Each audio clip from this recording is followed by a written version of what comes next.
All right, well, I'm Shannon Strucci. I'm a video essayist and filmmaker, and my guest here today is Sam Irvin. If you want to introduce yourself. I'm Sam Irvin. I'm kind of a multi-hyphenate. I'm mainly a director. I have directed about, I've lost count actually. I have about 40 directing credits on IMDb. Most of them are movies, many of them television movies, but there's also several episodic television shows like Strip Mall and Dante's Cove and From Here On Out and My Sister Is So Gay, so it's kind of a mixed bag of directing credits. I've also, and of course among those directing credits is the most famous for this crowd, of course, is Elvira's Haunted Hills, which is the most fun I've ever had making a movie. We'll talk about that later. And I also did Oblivion and its sequel, Backlash Oblivion 2, that has a big following. They were for Full Moon, and it had George Takei and Julie Newmar, and a really fabulous cast. My first feature film was Guilty as Charged with Rod Steiger, Heather Graham, Lauren Hutton, Isaac Hayes, and that was sort of a dark comedic horror thriller. And nowadays I am the go-to guy, or one of the go-to guys, to do thrillers for the Lifetime Network and Christmas movies for the Hallmark Channel. So I'm either, killing somebody or giving them gifts. And this is, oddly enough, the busiest year of my entire life. I've just finished 2 mornings ago. We had an all-night shoot, just finished shooting a thriller, which was my, I have even lost count, my 5th film so far this calendar year. I started Christmas film on the 14th of October in Salt Lake, and then I have another Lifetime thriller that starts right after Thanksgiving, so by the end of this year I will have directed 7 movies, which is insane. And doing a convention. And doing conventions, which I did. I told Anthony, the organizer of the Monsterama, that I have no idea if I'm going to be able to be free the way this is going, and just by sheer luck and good karma, it's sandwiched in between perfectly. And the film that I just finished was being filmed in Knoxville, Tennessee, so it was so close. Oh wow! What movie? It's called Purity Falls, and it is it's a thriller about a family who moves into a little cul-de-sac, and they have an 18-year-old son who gets seduced by the next door neighbor, whose nickname is the cul-de-sac madam, and she pimps out neighborhood boys to cougar women in the neighborhood. Awesome. And the 18-year-old boy is played by Trevor Steins, who plays Jason on Riverdale, and has a huge following. On one of our days off, we went to Dollywood, and he was mobbed by all these teenage girls. I felt like I was with, the Beatles or something. And we also, his mother is being played by Kristana. Oh my God, I can't think of her last. Logan, thank you, from Terminator 3. She played the ferocious cyborg in that, and the cul-de-sac madam is played by Olivia Dabo from Wonder Years and Conan the Conqueror. And so we have a really cool cast. It also has Beth Broderick as one of the cougars. She was one of the aunts on Sabrina the Teenage Witch. So it's a really fun cast. And it was the original title of the script was Cul-de-sac Madam. And I think that's a way better title. And I hope but whenever Lifetime buys these movies, they always end up changing the title anyway. So I don't know whether it will be Purity Falls or Cul-de-sac Madam or the wrong cul-de-sac. They always give it they always do something different. You don't have to remember where you filmed. Well, no, not really. We filmed at a cul-de-sac with 2 houses that were next door to each other, and I had no idea where we were going. We just got in the van and showed up. And then we filmed some high school scenes at a college. I can't even tell you the name of the college. Probably Mississippi Community College, maybe? That rings a bell. I think it was. I think it I'm was. surprised we didn't know about that, because usually when the movie's being filmed, it's in the paper, we don't. Yeah, and we wanted word around because we needed extras, and we were looking for local crew and all that kind of stuff. Burt Reynolds' last movie was filmed there. Really? In Knoxville. Wow. Yeah. Well, anyway, a lot of this particular production company, a lot of their other films that I've been doing lately were in Louisville, Kentucky, and the governor's just taken away the tax credit there for that state. And so they're looking into Tennessee as the next place that they go to. Now, they already have 18 more movies that were approved in Kentucky and that have to be honored. So they're going to be making films there for a couple years. But they're already, basically, this film was a test run in Tennessee. And one of the partners of the company is actually from the Knoxville area. That's why they gravitated there. And the other partner is originally from Louisville. So Didn't have anything to do with Jupiter Entertainment, did it? no, Okay. no. This company is called Stargazer Films, and they were based in L.A. And then about a year ago, they did their first film in Louisville to take advantage of the tax credit.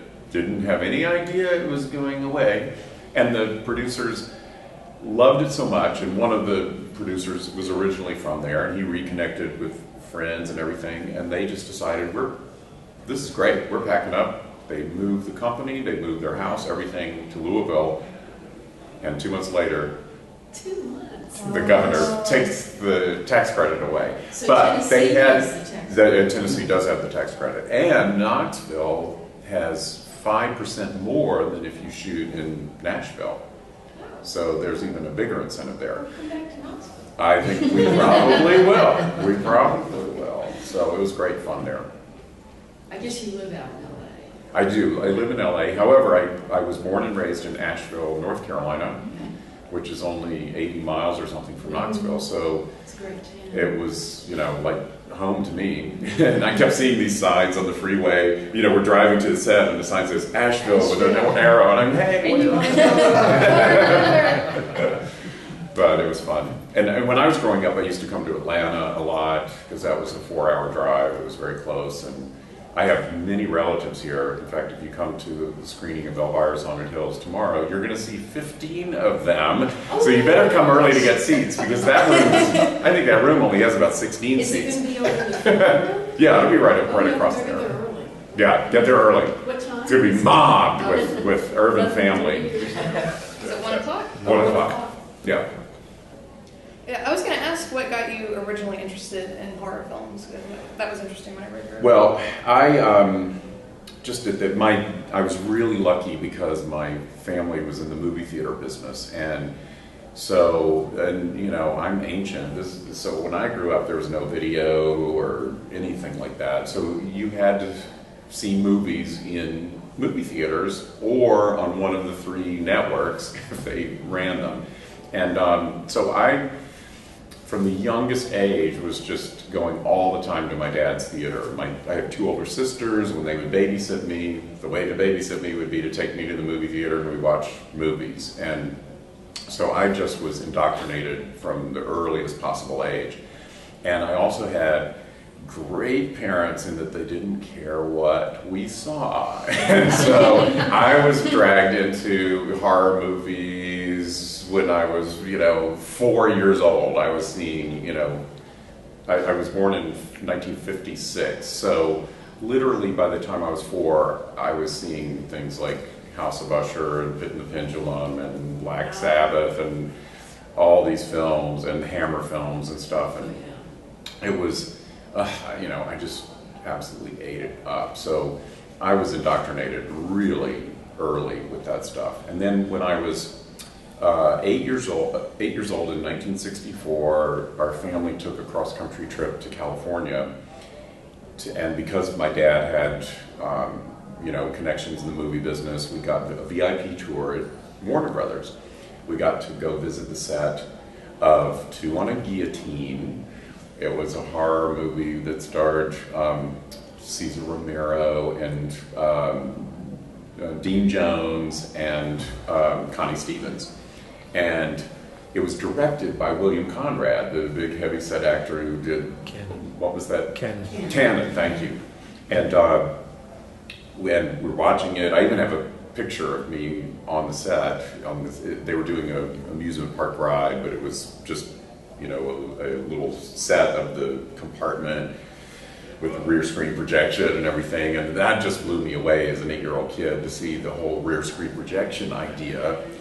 And then as we were leaving, William Conrad comes over and says, do you want to be in the movie? We need a little boy as an extra or something, but we're not shooting that scene until next week. And my parents are like, next week? That we're supposed to be at the Grand Canyon. No, you can't do that. And I'm like, oh, I've never forgiven them.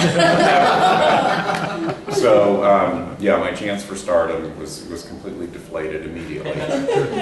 And then we walked over to another soundstage where they were shooting Blake Edwards' The Great Race, and with Tony Curtis, Natalie Wood, Jack Lemmon, who I met, and they were shooting this giant tank of water with an iceberg and these antique cars and wind machines and waves and rain, and I was like, the eyes just popped right out of my head, and it was just like, I have to direct movies. I had no idea that all this stuff was created. I thought if you needed a storm on an iceberg, you'd have to go to the North Pole and wait for one.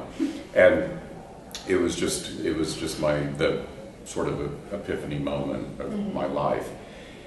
And then there was also little things like, then we went over to another place where they were doing forced perspective for that film, where they had a model of a mansion up on a hill, and then when the hill came down, there was a full-size gate and sidewalk, and they had a police bobby, you know, kind of walking down the sidewalk.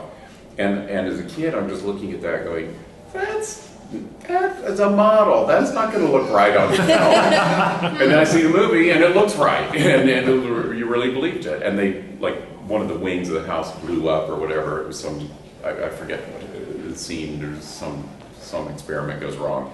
But all of that stuff, I was just blown freaking away. I couldn't believe it. And my father had an 8mm home movie camera, which I took out of his hand and never returned. And I started making little horror movies at home. And my little brother playing Dracula with a black towel with a cape and lots of ketchup. And then, and I was a weird kid.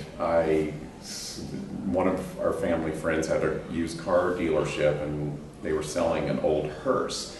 And the used car dealer had built, I don't know whether it was a Halloween thing or whatever, but he had actually built a coffin to just display in the back of the hearse. But it was the, you know, it was the just the simple wooden coffin that looked like your standard vampire coffin. And I was like, I have to have that. And I begged and begged and begged, and the dealer guy was like, well, if somebody, you know, buys the hearse and they want that, I have to sell it to them. Well, lo and behold, the person who bought the hearse didn't want it. So I got it. And that went into my bedroom, my whole childhood, which I used as a storage cabinet. Lots of storage in there. Mm-hmm. And when you put the lid down, it made a nice little coffee table. And I thought it was just perfect. But I would use it in my films. You know, it was like a great prop for our sets. And yeah, so I was the kid that buddy talked about in school that had a coffin in his room. So you can imagine people were kind of staying away from me.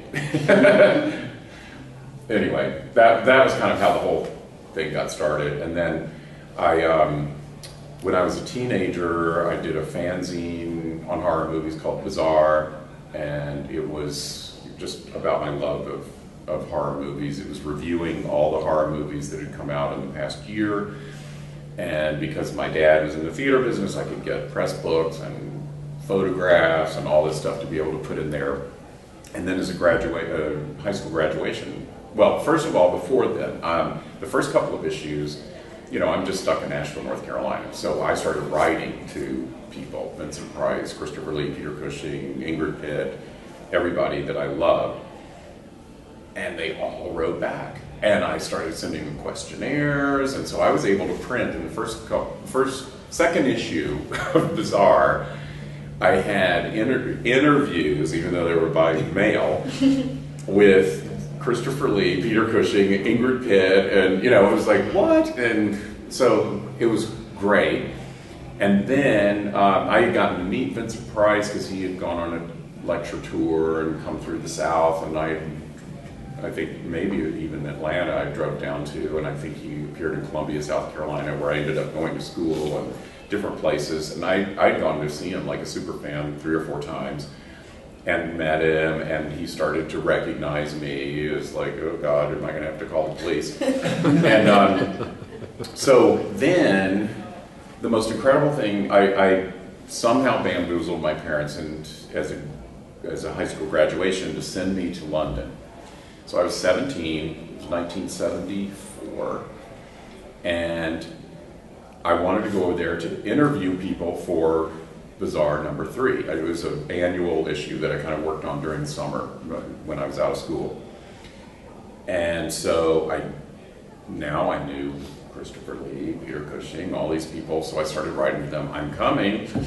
And Christopher Lee wrote back and said, okay, great, when you get here we'll have lunch and you can do another follow-up interview and I'll tell you what I've been up to. So I get there, he invites me to come out to Pinewood Studios for lunch, and he is filming a little film called The Man with the Golden Gun, a James Bond movie.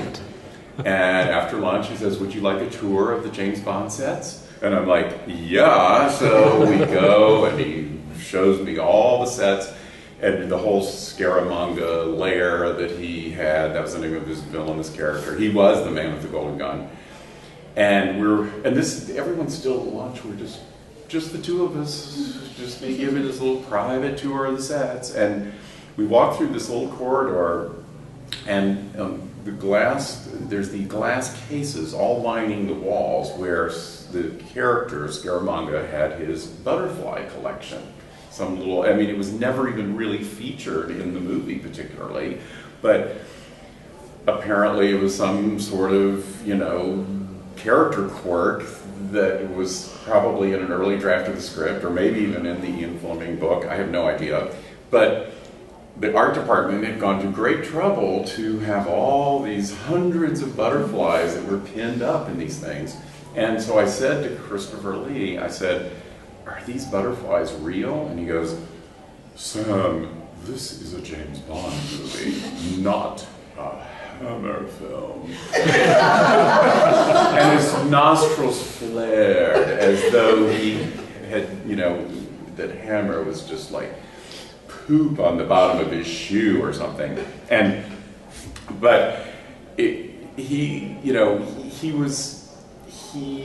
People always ask me about Christopher Lee and what he was really like. And there was that side of him where he was a little snooty about the lower budgeted horror films that he did, and he really wanted to be an A-list actor in A-list movies, and to his great, amazing credit, he really did do some amazingly big films when you think about it. I mean, from the Bond movie to 3 and 4 Musketeers, and then, then Lord of the Rings and Star Wars and Tim Burton movies and everything else. The thing that he probably doesn't love to, or when he was with us, isn't the first to admit, is that the reason Peter Jackson and Spielberg used him in 1941, and Martin Scorsese used him, and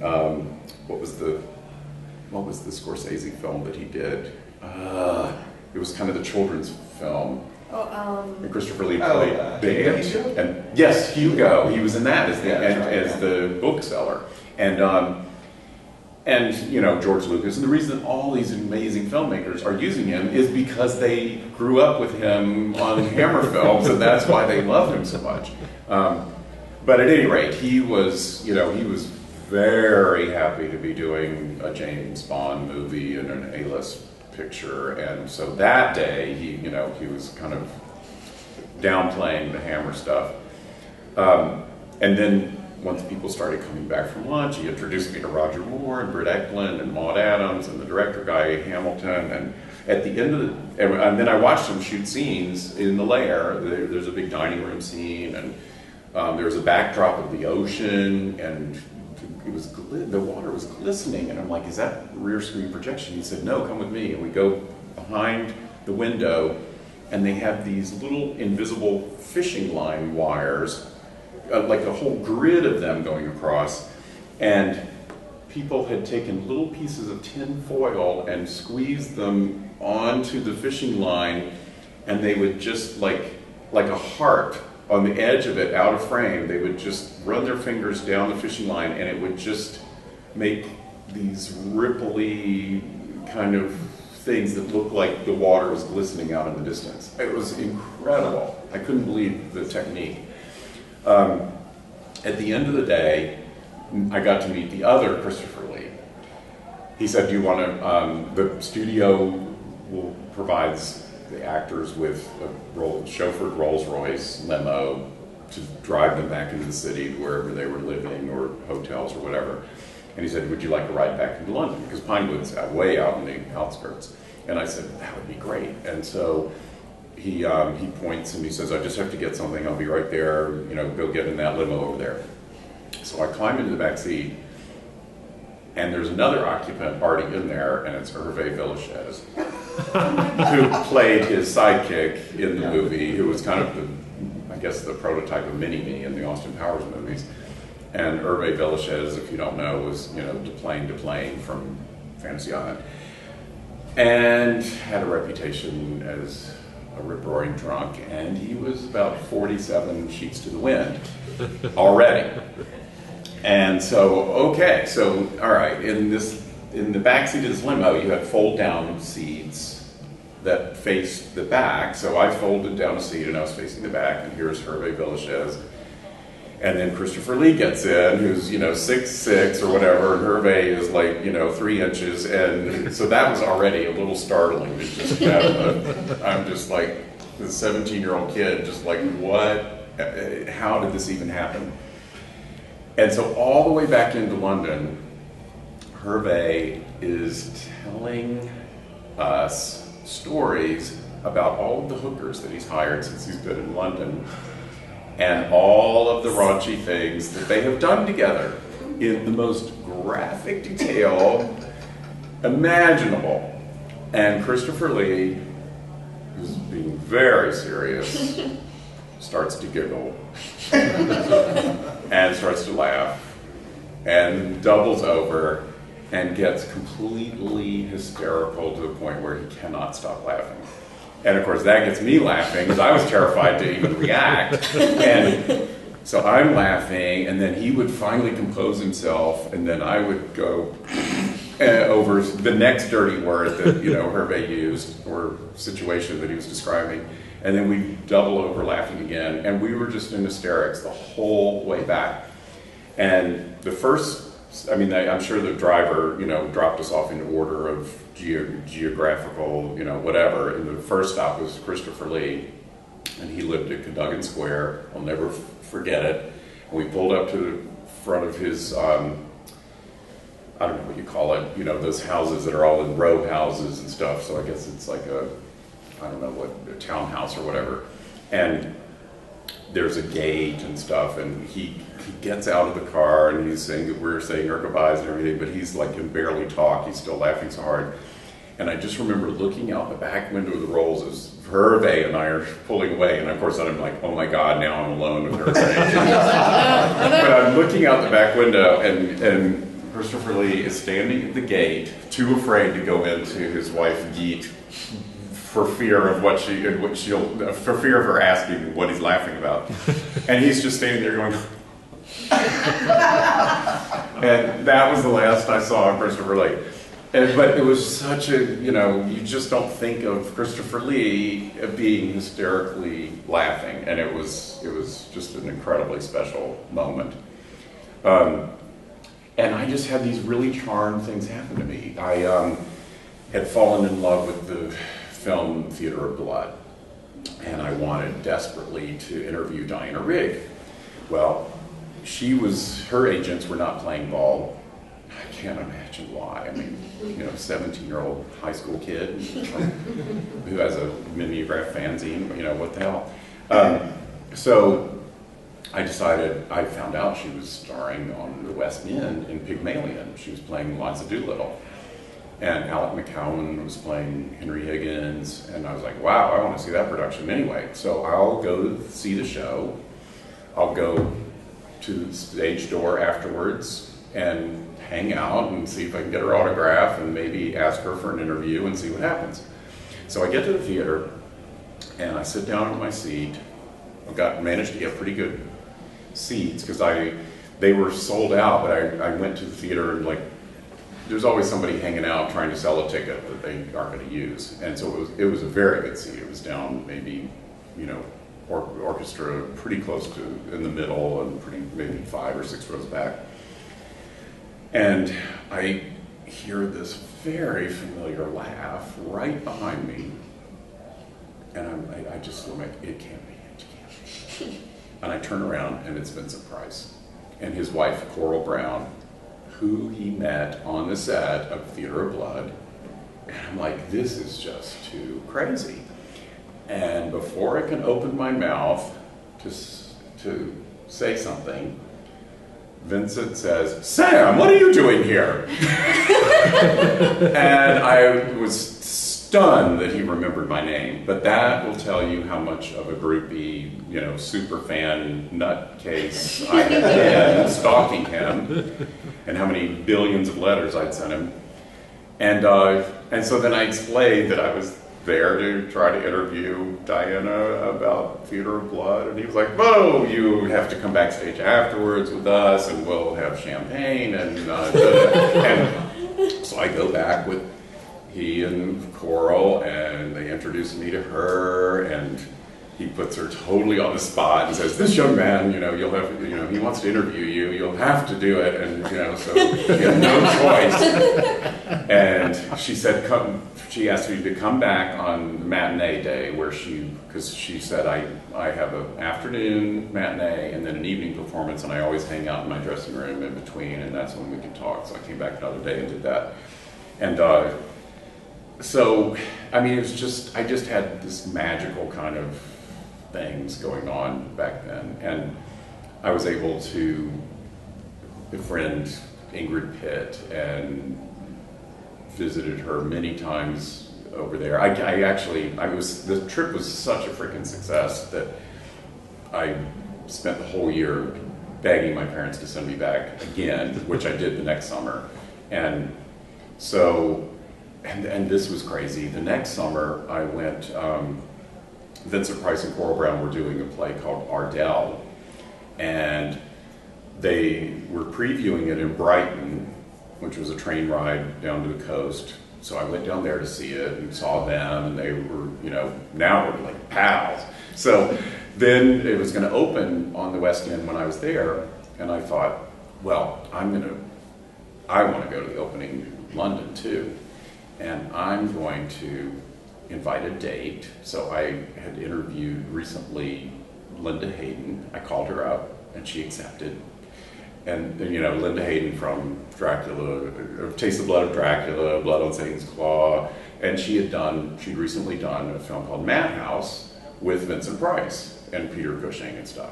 So she knew Vincent Price, and I thought, this will be perfect because Vincent will love to see her again, and I'll bring her as my date.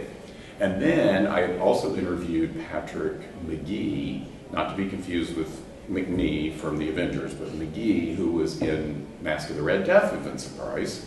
And he was also in Clockwork Orange and Barry Lyndon, and fantastic actor.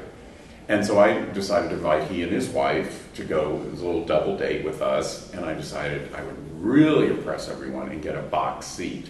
So we get to the theater. Now, Ardell is a play about this family where one of the members of the family is, I can't remember exactly, but is either crazy or mentally challenged or something, and you never see the character because they are kept locked in a room upstairs. And much of the play is The set is a big living room and then a big grand staircase that goes up to an upstairs hallway, and on the left, far left of the upstairs area is the door to where this person is, and you never see them. The door never opens. There's a slot where they put food through. And so many of the characters in this play spend a lot of time going up the stairs to that door. Our box seat is right up front of the theater, way on the left-hand side, with an obstructed view of where that door on the set was. So the entire play, Linda Hayden and I and Patrick McGee and his wife are like hanging off the edge of the thing, trying to see what everyone's doing at the door. I was, so again, my plan to impress everyone, blew up in my face. But we all went backstage afterwards, and, Vincent was just overwhelmed that I had brought these actors that he had worked with, and it was just great. And also in the play was Charles Gray, who was, in Rocky Horror Picture Show, and The Devil Rides Out, and it was great fun meeting him, and we just had a big party. So I don't know. I mean, I could go on and on, but those were just these incredible teenage experiences that I had. Mm-hmm. Then I went to the University of South Carolina for college, and was taking film, and also I was head of the film committee that ran the campus movie theater. And I was a big fan of Brian De Palma movies back then. And I decided to organize a little festival of his early films. And we had Phantom of the Paradise, Sisters, Hi Mom, Greetings, and a couple of others. And I thought, I'm just going to be industrious. I'm going to see if I can get a hold of him and see if I can get him to come and appear. So I looked in all the trade journals, which my dad got because he was in the movie business. And I found them in the production charts that De Palma was in pre-production on a film called Carrie, and they were casting, and it had the name and the number of the casting office. So I called there, and they go, "Oh, Mr. De Palma is in session right now, but they're going to be taking a break in about 10 minutes. Why don't you call back in 10 minutes?" And I called back. They put him right on, and I explained what we were doing. And this was in LA, he was in LA doing that, but he lived in New York, and he said, "Listen, I'm broke. If you can get me a plane ticket to South Carolina, then to New York for the weekend, because I need to pick up some stuff in my apartment, and then get me back to LA, I'll come for the Triangle airfare." And I said, "Done." And we had a budget in our film committee, and we could afford it, and we brought him out. And so then I escorted him around to some film classes, and he did a little guest teaching, and drew storyboards on the blackboards, and it was all incredible. And then on Saturday night, we had a midnight show of Phantom of the Paradise. Everybody was told to come in costume, and De Palma would judge the best costume, and we had prizes, and the theater held about 200 people, and it was completely sold out. Everybody's in costume, just completely jazzed about this whole thing. De Palma picks the winner, we give the prizes. Okay, we're ready to show the movie, and hit it. And the first shot of Phantom of the Paradise is the Death Records logo that's slowly turning, and there's no sound. And I go, "What?" And I jump up, run up to the projection booth. "There's no sound, go ahead." And it was a 16 millimeter, and the projectionist is frantic, and he goes, "The sound bulb is burnt out, and there's not a spare. And it's after midnight on Saturday night, and we had to cancel the screening and send everyone home." And I thought, all this goodwill that I have done with De Palma just got flushed down the toilet at the end. Well, it actually turned out to be the opposite, because De Palma is such a sadistic little bastard that he loved to tell this story to anyone that he ever introduced me to, and it definitely made me quite memorable. And so the next summer, between my junior and senior year, he was, in the meantime, Carrie came out, and it was a huge hit. It was this really big breakthrough movie. So his next movie was his first really huge studio movie, and it was The Fury with Kirk Douglas and John Cassavetes and everything, and they were going to be shooting it in the summer on location in Chicago. And now I have his phone number, and I called him up and said, can I please come up during my summer break and work on it? And he said, yeah. So I went up there, and I also got an assignment from Cinefantastique magazine to do a journal on the making of the film, which allowed me to request one-on-one interviews with Kirk Douglas, John Cassavetes, Fiona Lewis, who was in it, who had been in Dr. Fives Rises Again, and The Fearless Vampire Killers, and I was almost more mesmerized to meet her than I was Kirk Douglas or John Cassavetes, and Amy Irving, and everybody. And then, and I worked on it as a production assistant, and I'm also an extra. If you see the amusement park scene, I'm managed to sneak into just about every single shot. The camera's looking over here, Andrew Stevens is walking over here, and then it cuts to way over this other side. Wait a minute, that same is in both places.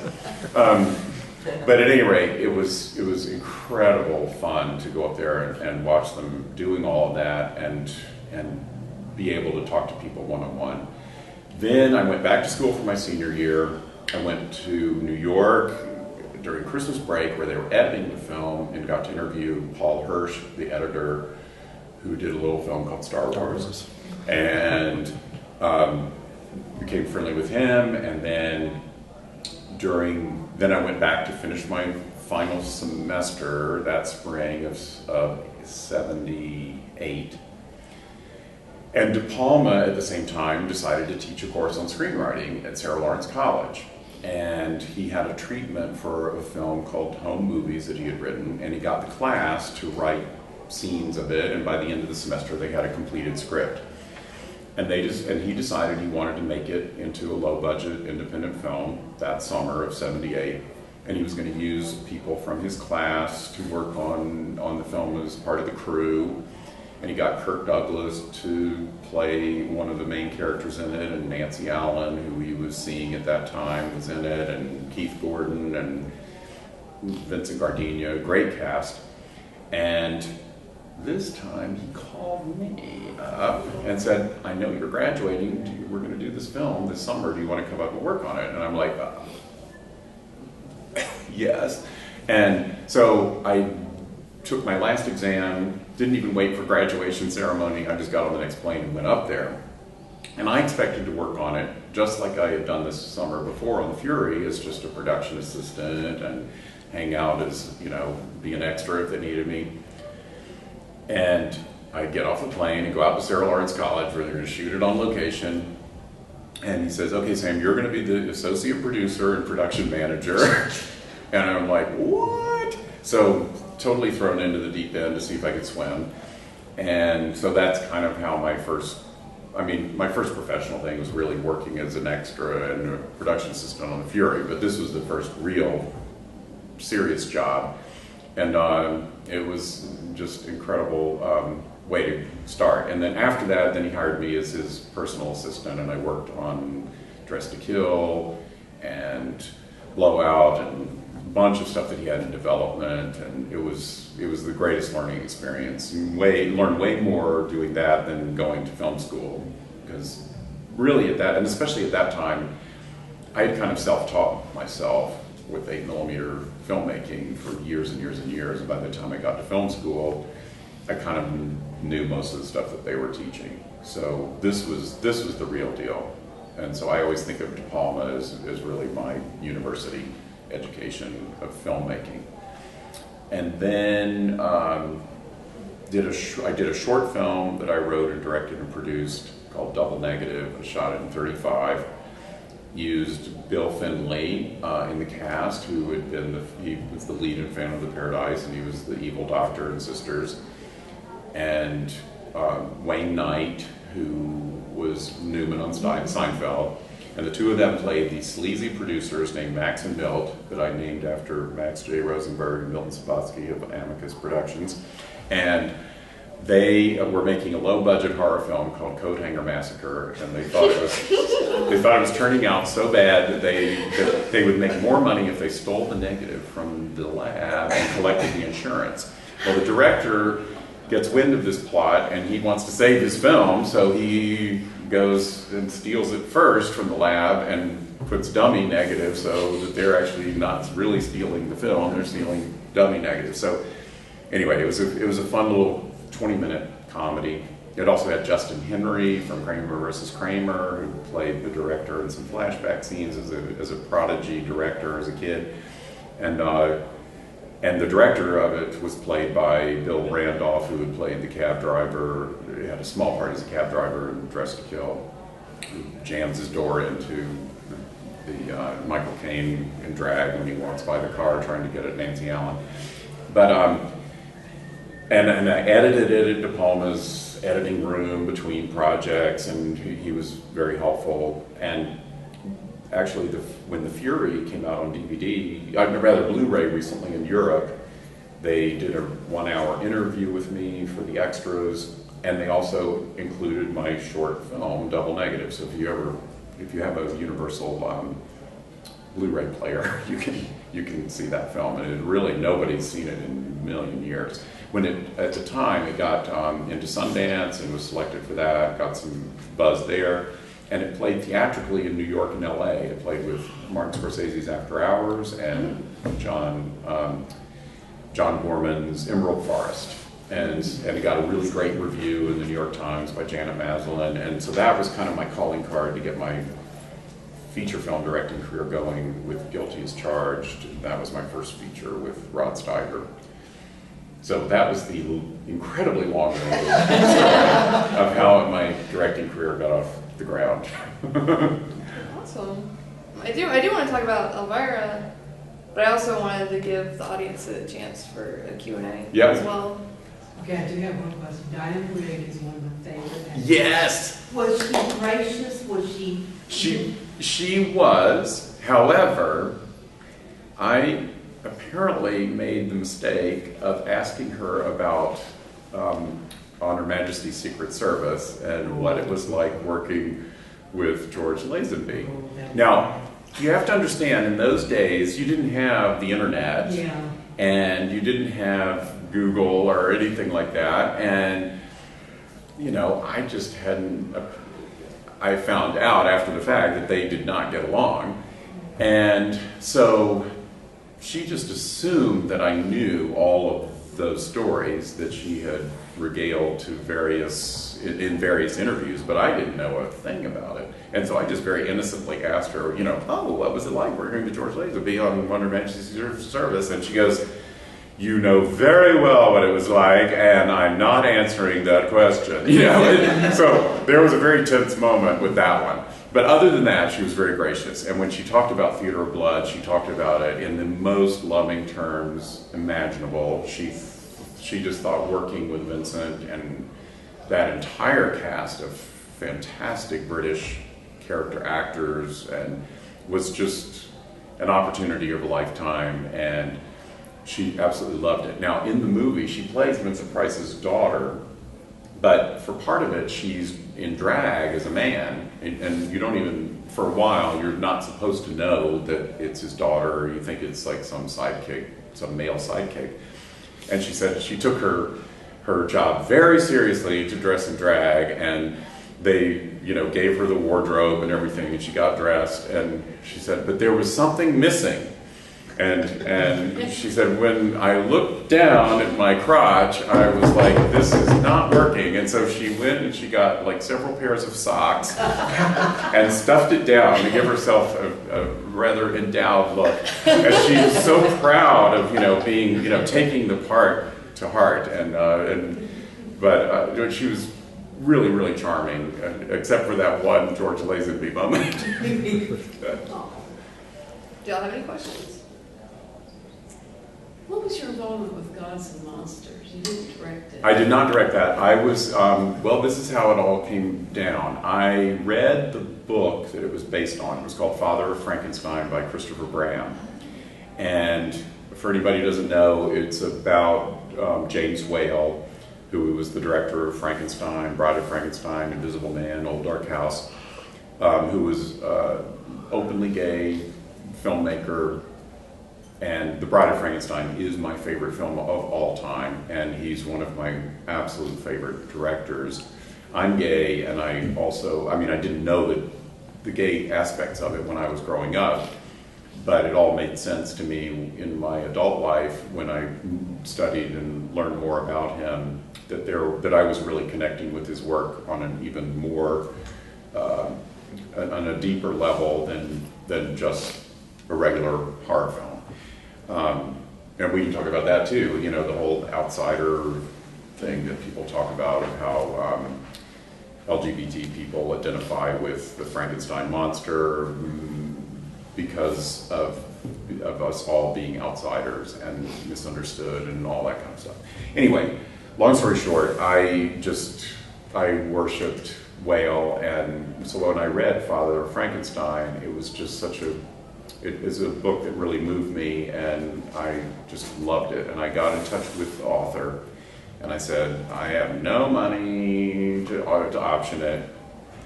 Is there any way you would give me a free option for a few months to see if I could somehow get this set up as a film? Not something that I'm good at doing and not been successful at, but I just felt really passionate about that one. And he said, well, oddly enough, another director just beat you to the punch a couple weeks ago, and his name is Bill Condon. And I gave him a free option. If he doesn't do anything with it, then we'll talk a few months down the road. Well, Bill Condon had written Strange Behavior and a couple of other films, and knew Nancy Allen. She had been, I forget now the connection, but she had been in one of the films that he had written. And I had met him at one of Nancy Allen's parties. And so I'm like, Bill Condon, I've got to get in touch with him. So I called Nancy, got his number, called him, and congratulated him on getting the book. And I said to him, have you thought of Ian McKellen for James Whale? And he said, boy, we're thinking in the same way. That's exactly who I thought of. And I just sent him a copy of the book to see if he, responds to it. And I said, well, listen, if there's anything I can do to help, let me know, and I'd love to see this film get made. And he said, well, I've just started writing the script adaptation. It's going to take me a while, and, so I'm like, okay, whatever. This kind of thing happens all the time, and you never hear from the person, and I just figured, that nothing would come of it. So then about a year and a half later, I'm at a production company called Region Entertainment that also has a gay network called Here TV that I later did Dante's Cove for. But I was doing a film for them for Showtime called Kiss of a Stranger with Mariel Hemingway and Diane Cannon, David Carradine, and we were prepping that in development. And I heard the head of the company in the hallway talking about Father of Frankenstein, and I jumped up out of my chair and said, what are you talking about, Father of Frankenstein? What's this? And he goes, well, we may be doing this film, Father of Frankenstein. I'm like, what? And he said, yeah, and Ian McKellen is attached. And I'm like, oh my God, this is fantastic. And Bill Condon's writing and directing it. And they said, yeah, how did you know? And so, but then they said, we're just worried that it's going to come off as a dirty old gay man who is after this hot, young, straight yard man. And we're worried that people aren't going to get past that. And I said, just hold your horses and let me bring you in all the reviews that I collected on the book. And so the next day I brought in my file, and it was reviews in the New York Times, book review, and the Wall Street Journal, and New Yorker magazine, and all these very sophisticated critics, none of whom had that problem with the story at all, and all of whom raved about the book. And I showed that to the heads of the company. I said, you just can't, you please don't worry about that. This is going to be a great film. And so I just kept badgering them, and they, I don't know if it helped at all, but I just insinuated myself, and I said, and if this gets done, I want to work on it. if I have to, you don't have to pay me anything, you know, I just have to work on it. And so they ended up putting me on as like a line producer. My credit on it is co-executive producer. And we finally got off the ground, and it was just a really charmed kind of situation. I mean, with Bride of Frankenstein being my favorite film of all time, now we're recreating the Dr. Frankenstein laboratory for a flashback sequence. If you go to my table, I have a picture of me standing on that set. It was just so surreal. And we found the Strickfaden equipment that was actually in the original Frankenstein movies. It was still around. Actually, Mel Brooks had found it for some of it for Young Frankenstein. And we got some of that, and it was just incredible, the whole thing. And then, this is what's so crazy about that movie. It was financed partly by Showtime, and it was originally going to be a Showtime original movie and not go to theaters. But in Showtime's deal, they gave us a window, or gave us, the production company, a window of, I think, 9 months to take it to film festivals. And if there was theatrical interest, Showtime could be bought out. They invested $1 million in the film. The budget was $3 million, and we could pay back Showtime their $1 million to be able to release it theatrically, but Showtime would retain the right to play the film on Showtime after the theatrical run.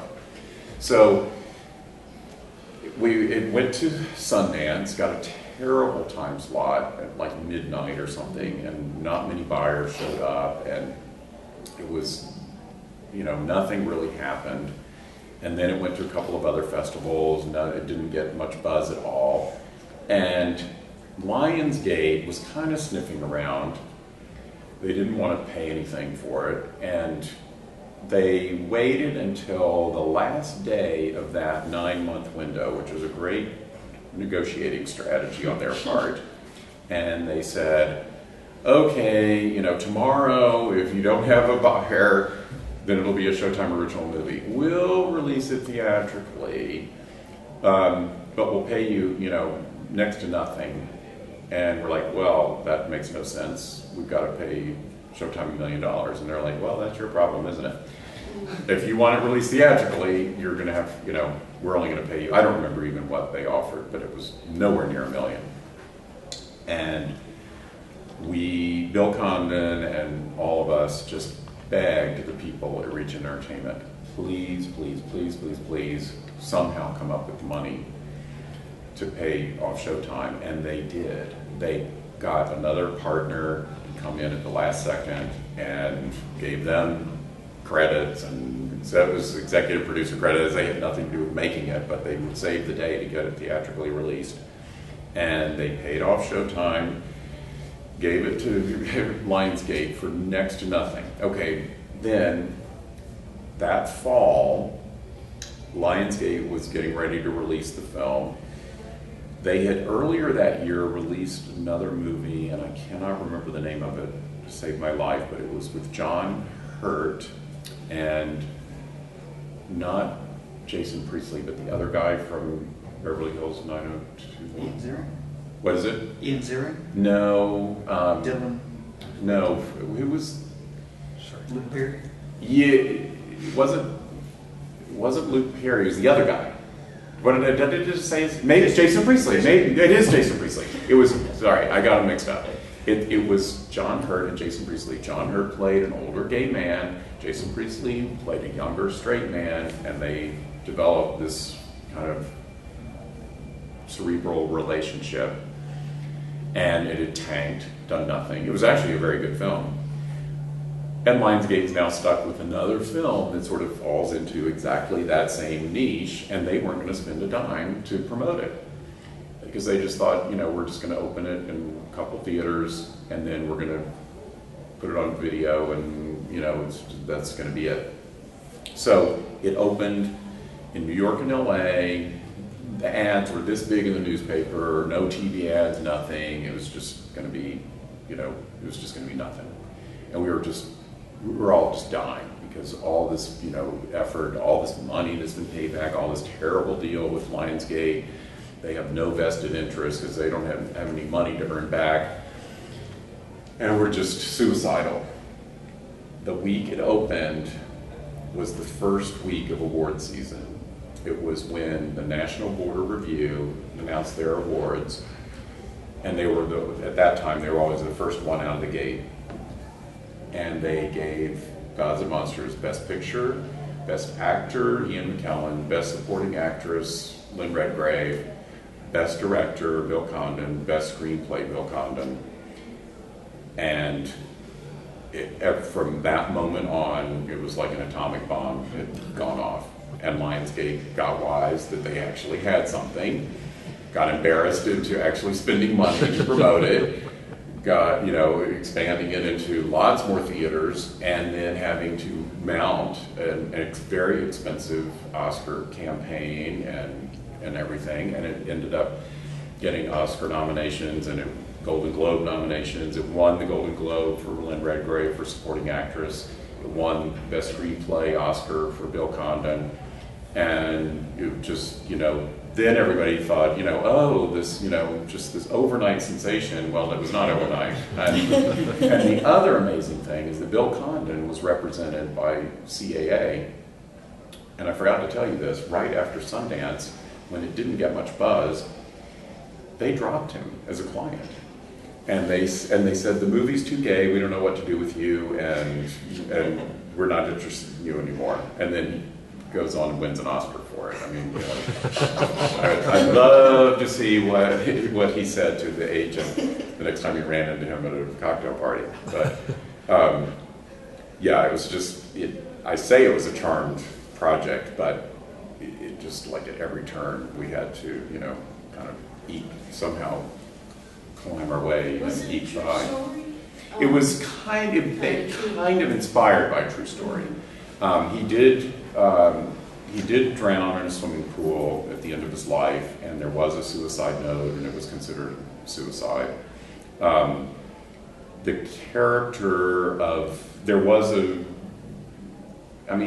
James Whale was infatuated with a number of young men, and this was kind of an amalgamation of that into this one character. And but it was definitely fictionalized as far as their conversations and what these two very different people ended up finding in common and the common ground that they had between them. And so that was all fictionalized, but this basic setup was true. And of course, the flashbacks on Bride Frankenstein was totally true. It was a really good movie.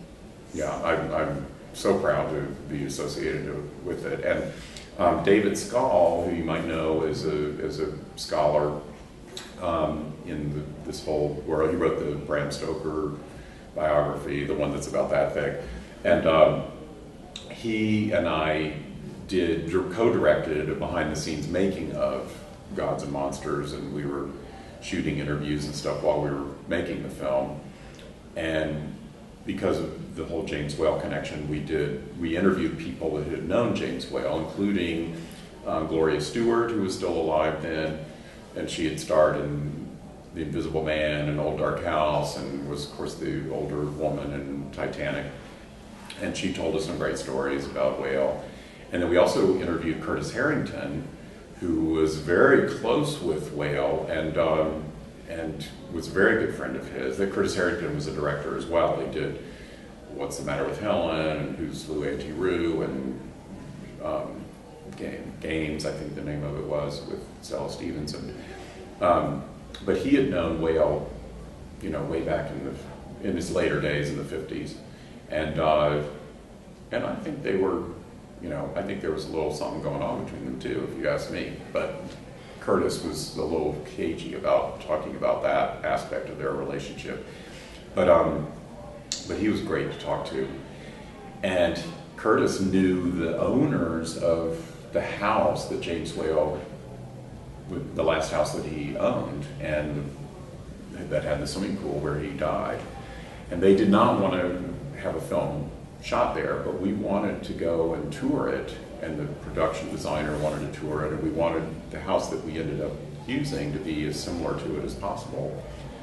And I'll never forget on one of the earliest days of pre-production, Ian McKellen also wanted to go there. He wanted to soak it up. And so we decided we're all going to meet there. Bill Condon, Ian McKellen, the production designer, this director of photography. We all make this big arrangement with, and Curtis Harrington, having known the people, he was coming there and everything.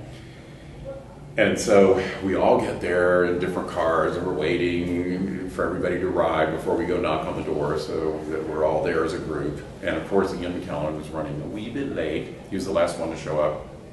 We're just waiting. All of a sudden, this like antique Jaguar sports car comes roaring up with the convertible, top, and there's Ian. He leaps out of the car, and he says, "I'm so sorry I'm late." And he has these pants on that are the lowest riding hip huggers I've ever seen, that are, the only way to describe them is powder blue patent leather bell bottoms. And I'm like, he had to have gotten these from Judy Carn on Laugh-In or something. It was the craziest pair of pants I've ever seen. And we're all like, oh my God, what kind of impression is he going to give? He's, with these people who own this house. And but everybody laughed, and it was really funny. My husband, Gary Bowers, is a hairdresser. I could never get him involved in film production, but Ian needed his hair bleached white for the role, and I got Gary to do that in pre-production, and then the regular hair and makeup people maintained it during the shoot. But that was the one time I was able to get my husband involved, but he loved working with Ian. And when he went over to where Ian was staying to bleach his hair, Ian had a sign out. Ian likes his marijuana. And he just had a sign on the thing, "Thank you for smoking." And on the set, I totally expected, by now I knew Ian was kind of flamboyant and funny. But at the same time, he's a great Shakespearean actor, and you figure on the set, he's going to be very serious. And then we've got Brendan Fraser, who's, just done George of the Jungle and did those comedy movies that he was known for back then, and I just figured he'd be the cut up, and it was the absolute opposite. Brendan was like, I think he was intimidated and worried about playing against such an incredible actor, that he was constantly like studying his script and alone in his dressing room getting prepared, and he was just not the kind of guy hanging out on the set making jokes, whereas Ian was constantly doing that. He just was pulling jokes on people. He would be laughing, and right up to the second of action, and then and he'd just go right into it. He just could, on a dime, go right into character. It was amazing. The other interesting thing is that at the climax of the film, there's this very dramatic moment where James Whale has been painting a portrait and drawings of the Brendan Fraser character, and there's a moment where he ends up making a pass at him, and he was supposed to end up being full frontal nude in that scene, Brendan Fraser, and Brendan had agreed to do that. And about halfway through the film, The George of the Jungle opened and became his biggest opening grossing picture, and it was like in 2 or 3 weeks it was like over $100 million. And he started, his agents, every day he would come, there'd be more and more people coming with him in his entourage. There'd be agents, publicists, all these people were starting to, be around him, and we had to even rearrange the schedule because suddenly he had to appear on David Letterman in New York, and we had to let him go for a couple days to do that, and it just got crazy. with his rising stardom as we were shooting, and his people basically talked him out of doing the full frontal nudity. And so when Brendan told Bill Condon about that, it was disappointing because we felt that it was artistically, it wasn't a gratuitous thing. We felt it was a moment that we really wanted for the film. But Bill understood and said, okay, we'll deal with it. We'll shoot it in such a way where we can't see anything. When Ian found out about it, Ian said, "Wow!" Takes off all his clothes, strips completely naked, and I will be in my dressing room. and he just stomps off totally naked and goes to his dressing room. That's incredible. He was just a kick. I just loved Ian so much. It was amazing. And of course, Bill Condon since then has just blown up. I mean, my God, everything he's done has been a huge hit. He wrote Chicago, which Best Picture. He wrote and directed Dreamgirls, that won Jennifer Hudson an Oscar. He did Kinsey, which Laura Linney was nominated for. He did the last two Twilight movies, which were the highest grossing of that franchise. Just everything has been amazing. And he was going to do The Bride of Frankenstein for the Universal, The Dark Universe. The Dark Universe, until The Mummy crashed and burned. And Ian McKellen was going to play Dr. Pretorius. And they were, they'd already announced that Javier Bardem was playing the monster, and for a while it looked like Angelina Jolie might play the bride, but then it looked like it was going to be Gal Gadot, and it just, I think, I wasn't happy with what they did with The Mummy, and I particularly wasn't happy with the whole Jekyll and Hyde integration and all that kind of stuff. But from what I understood with The Bride of Frankenstein, it was going to be pretty cool. So I hope that they will eventually get back on track with that, because I really was looking forward to seeing what Bill could do with it. We do need to wrap. Yeah, we need to wrap up. But I think there's nothing in here until 2:30, but I didn't know if people were going to start coming in. I wanted you, if you want, briefly talk about your movie that's screening tomorrow. Oh, cool. Promote a little bit. Or Yeah, so tomorrow is Elvira's Haunted Hills, showing at 1 o'clock. I'll just tell you a brief thing. I mean, as I was telling you as a kid, I just loved those Vincent Price movies. Did I tell you that? I've told a couple people at my table. I hope I haven't told this story. So basically, when I met Cassandra Peterson, who was Elvira, at a party, about a few months after I had done my first feature, Guilty as Charged. And lo and behold, she'd seen Guilty as Charged and loved it, and said, if I ever do another Elvira film, I want you to direct it. And I was like, that sounds like Hollywood cocktail talk to me. And, how many drinks have you had? And I said, well, I would love to do that. I love the first Elvira movie. I love you.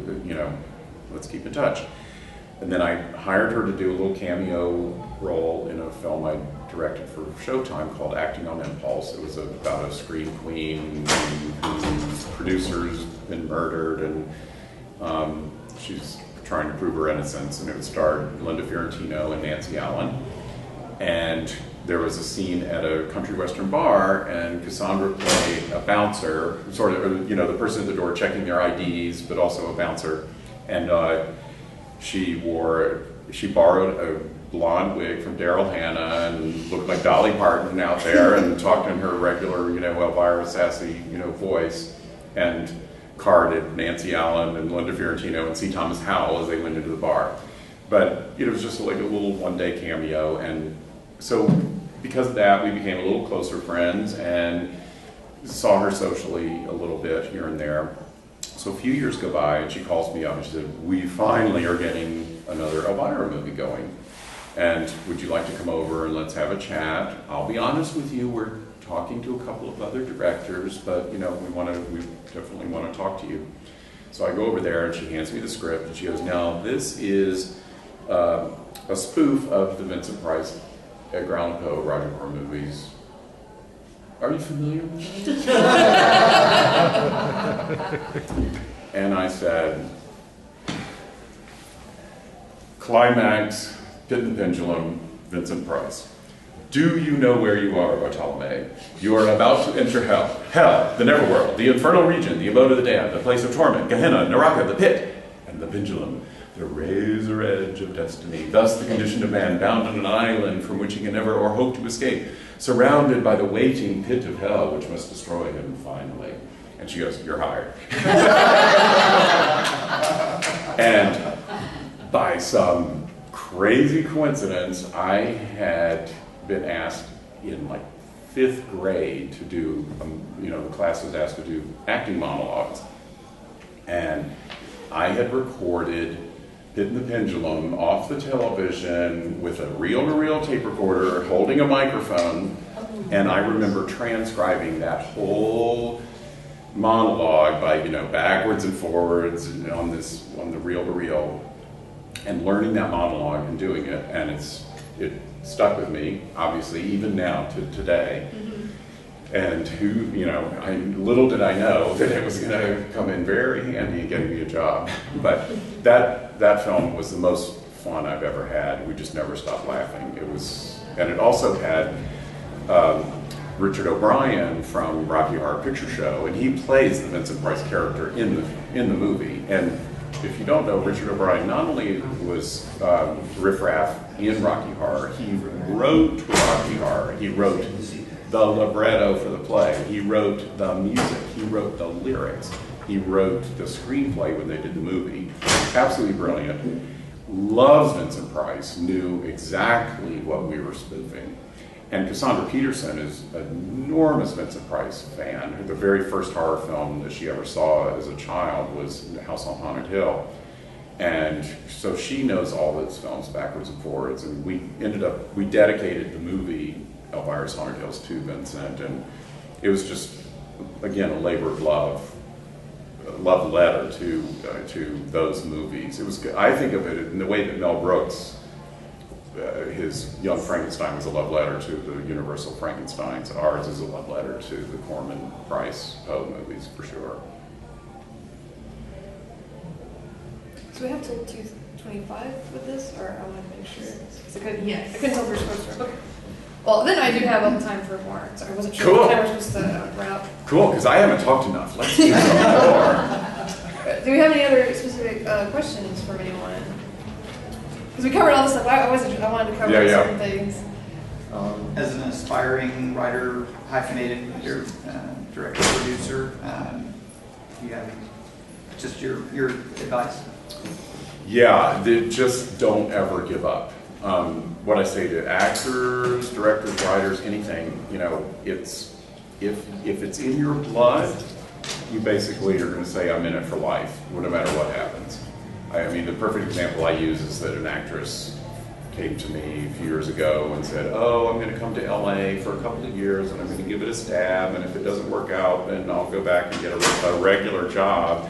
And I'm like, just don't come. There's too much competition of people who are in it for life. You've got to have it in your blood and in your soul to do it. And no matter what you have to do on the side to pay the bills, you just do that. I mean, it's just what it is. And my career has had so many crazy ups and downs. I mean, I've gone years without the phone ringing, and all of a sudden now I'm busier than I've ever been. And you just never know what's going to happen, and there's no rhyme or reason to it. But if it's your passion, then you just go for it and make it, and you make it happen. And as you've heard from, I made it happen somehow. It was like I called up De Palma, I wrote those letters to Vincent Price and sought him out. It's like it's not going to. They're not going to come to you. You gotta make it happen. even if they think you're kind of crazy stalkery. Just enthusiastic. Yes, that's it. Enthusiastic. Enthusiastic. Exactly. Any other questions? We have about 5 more minutes. One of the other things I did, I'll just mention, that I'm so proud of. In 1973, I saw NBC did a 2-part Frankenstein adaptation called Frankenstein: The True Story. And it was produced by Universal, and it had an all-star cast of James Mason, Leonard Whiting, David McCallum, Jane Seymour, Sir John Gielgud, Sir Ralph Richardson, Agnes Moorehead. I mean, just the most incredible cast. And at that time, it was the highest budgeted TV production in history, and it was the highest budgeted horror film in history. And it aired in November of 1973. I was 16, I guess, at that time, and was completely blown away. So that following summer, as I was telling you, I got my parents to send me to London. Not only was I seeking out, Hammer Film and Vincent Price and all these other people, but I also wanted to meet people who had been involved in Frankenstein: The True Story, and I got to meet Jane Seymour. We went out to dinner, and I interviewed her, and I met Nicola Paget, who played Elizabeth Frankenstein in it, and I met Margaret Leighton, who was a great character actress, who played the woman that the creature meets at the opera house, and her husband Michael Wilding, who was also in it, who played the father of Elizabeth Frankenstein. And so I interviewed all of them, put it in, and I put Frankenstein: The True Story on the cover of my fanzine, Bazaar, in 1974, in the summer of 1974, about 6 months after it first aired. Okay, so there was another fanzine that started right around that same time called Little Shop of Horrors, edited and published by Dick Clemenson. And he and I, never met each other in person, but we corresponded, and we both had a love of British horror and stuff. And flash forward 40 years, he knew of my love of that film, and he wanted to do an issue that covered the making of it. And he said, "Would you want to guest edit the issue?" And I said, "Yes, that would be the labor of love of all labor of love." And so I did. I guest edited the issue. We got Mark Maddox, who's here as a guest, to do the triple fold-out mural cover for it. I think it's the greatest piece of art he has ever done, and I'm very happy that I'm the proud owner of that original artwork, which is about this big. It's gigantic. And I got in touch with Anne Rice because she had gone on record that Frankenstein: The True Story was the movie that inspired her to write Interview with the Vampire, and I got her to write the foreword. And we, Mark Gatiss, who was, produced Sherlock and plays Mycroft Holmes on Sherlock and all of that, and is a huge horror fan himself. He wrote a whole essay about the queer subtext in Frankenstein: The True Story, and that's in the magazine.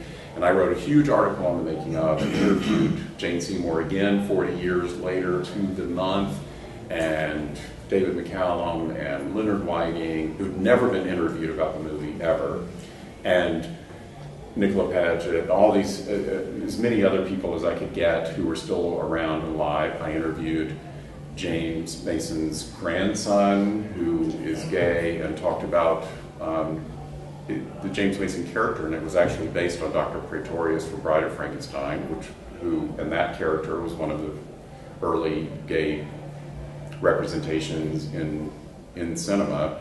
And so he talked about all of that in the essay that I got him to write. And the son of the late director, Jack Smite, was a teenager and went with his dad to London for 6 months when his dad did the movie, and every day after school he went to the set. So he had a whole bunch of great stories to tell. And I got Michael Sarrazin, who played the creature in it. He's no longer with us, but his brother wrote an essay. It was just the most incredible issue ever, and I am so proud that the Rondo Awards this year gave me an award for Best Article of the Year, And Mark Maddox won Artist of the Year again, and I think primarily because of our cover. And anyway, I have copies of it available at my table, and I got paid. I don't get a dime. I did not get paid for it. It's a total labor of love, and I encourage anyone to check that out. Even if you don't like the movie, even if you've never seen the movie, the behind the scenes of the development of this was the most amazing thing every time I found out something new, I couldn't believe it. Francis Ford Coppola begged Universal to direct it right after The Godfather. John Borman wrote an impassioned letter to Lou Wasserman, the chairman of Universal, that he desperately wanted to direct this movie right after Deliverance. All these incredible people. Marlon Brando was going to be in it. You got to get it. All right. Anyway, come and check it out. I'm very proud of that. That's awesome. So you're selling copies of it? I am selling copies at my table. Yep. Sounds great. Well, thank you everybody for coming. Thank you. Thank you.